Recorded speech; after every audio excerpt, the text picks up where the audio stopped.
Hello everyone, আসসালামু আলাইকুম। আপনারা সব কেমন আছেন? আশা করি খুব ভালো আছেন, সুস্থ আছেন। আর আমিও খুব ভালো আছি, সুস্থ আছি। ঠিক আছে, আপনাদের সাথে আজকে একটা রেসিপি শেয়ার করব। প্রতিদিন তো মাংস খেতে খেতে আর ভালোই লাগে না, যেহেতু রেগুলারই আমাদের বাড়িতে মাংসই হয়। তো আজকে বিভিন্ন ধরনের সবজি দিয়ে একটা মাছ তরকারি করেছি আর কলমি শাক ভাজা করেছি। তো যেমন বেগুন, সজনের ডাঁটা, তারপরে কি বলে যেন, কাঁঠালের বীজ আর কচুরমুখী দিয়ে আর মিনি ইলিশ মাছ দিয়ে ঝোল করেছি। তো চলো দেখতে থাকো আমি কিভাবে বানাই। যদি ভালো লাগে অবশ্যই আমার চ্যানেলটা like, comment, share and subscribe করে দেবেন। চলো দেখতে থাকো কিভাবে বানাই। কড়াই গরম হয়ে গেছে, আমি ওতে মাছ ভাজার জন্য তেল দিয়ে দিলাম।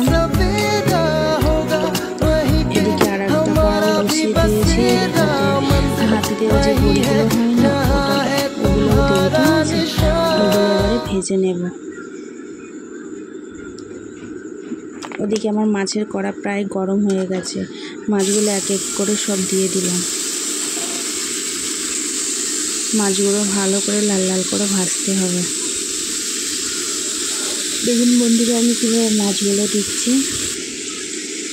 এদিকে তেল গরম হয়ে গেছে, আমি বড়িগুলো দিয়ে দিচ্ছি। এক একে সব বড়িগুলো দিয়ে দিলাম, দিয়ে লাল লাল করে ভাজবো। এগুলো হাতে দেওয়া হয়েছে বাড়িতে, এগুলো খেতে খুব টেস্টি। আমার তো খুব ভালো লাগে, জানি না আর কার কেমন লাগে। বড়িগুলো লাল লাল করে ভাজা হয়ে গেছে, এবারে তুলে নেব।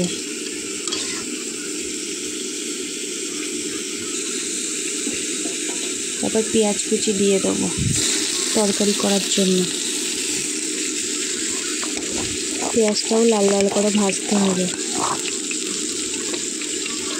তারপরে মাছটা একটু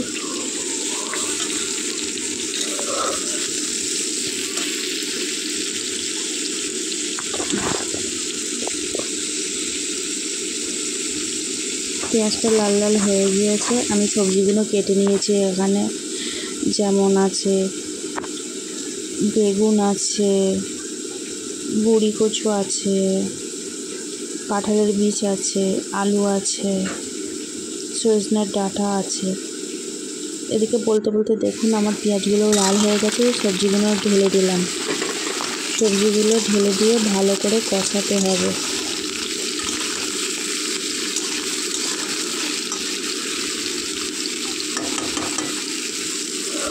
মাছগুলো উল্টে নেব।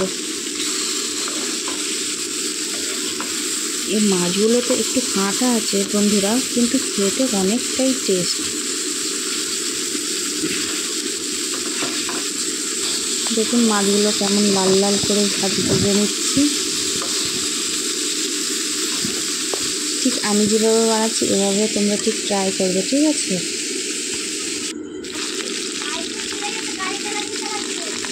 আদা, রসুন, জিরে, সর্ষে সব আমি একসাথেই বেটে রেখেছিলাম, সেগুলো সব দিয়ে দিলাম। তারপর স্বাদ মতো লবণ দিলাম, 1 চা চামচ হলুদ গুঁড়ো দিয়ে ভালো করে কষাতে হবে।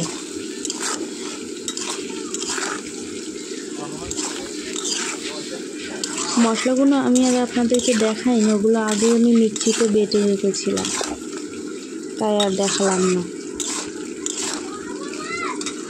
ভালো করে কষাতে হবে। মাছ ভাজা কমপ্লিট।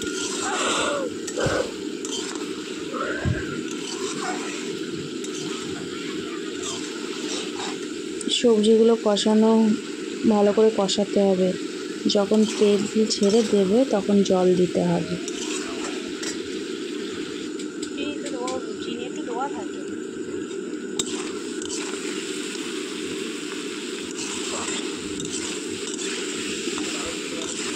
দেখুন আমার কষানো প্রায় হয়ে গেছে।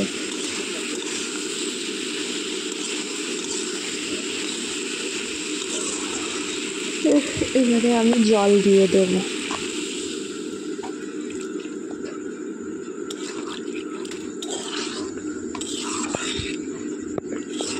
জলটা 10 মিনিট মতো ফোটাতে হবে।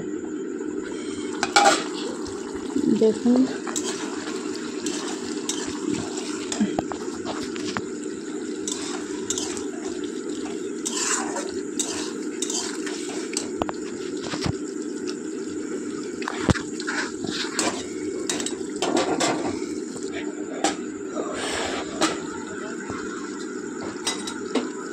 জলগুলো প্রায় কমে এসেছে, আমি আর একটু জল দেবো যাতে সবজিগুলো ভালোভাবে গলে যায়।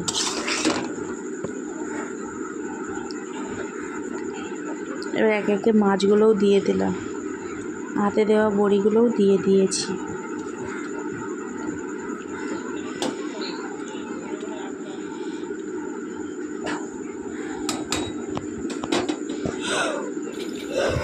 এবারে শাকটা ভেজে নেব, কলমি শাক ভাজা করব। এই কলমি শাকটা কোনো হালকা মশলা দিয়েই ভাজা, মশলা বলতে শুধু লঙ্কা, কাঁচা লঙ্কা, পেঁয়াজ আর রসুন থেতো করে দিয়েছি, ঠিক আছে? সব কিছুই দিয়ে দিলাম। কলমি শাকে ভীষণ পরিমাণে ভিটামিন আছে, ঠিক আছে?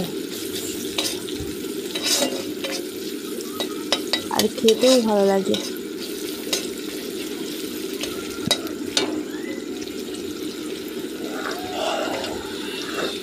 লঙ্কা পেঁয়াজগুলো ভালো করে ভাজে নিতে হবে। আমি কলমি শাকটা এবার ঢেলে দেবো।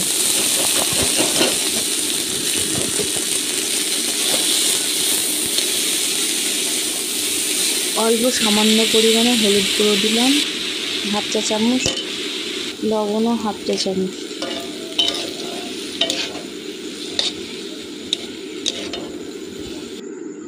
ভালো করে নাড়াচাড়া দিয়ে ওটাকে ঢাকে দিতে হবে।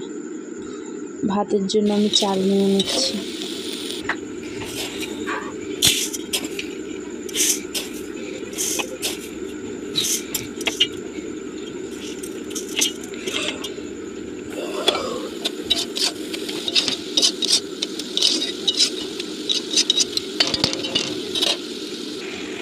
শাক দিয়ে জল ছেড়েছে, দেখুন বন্ধুরা।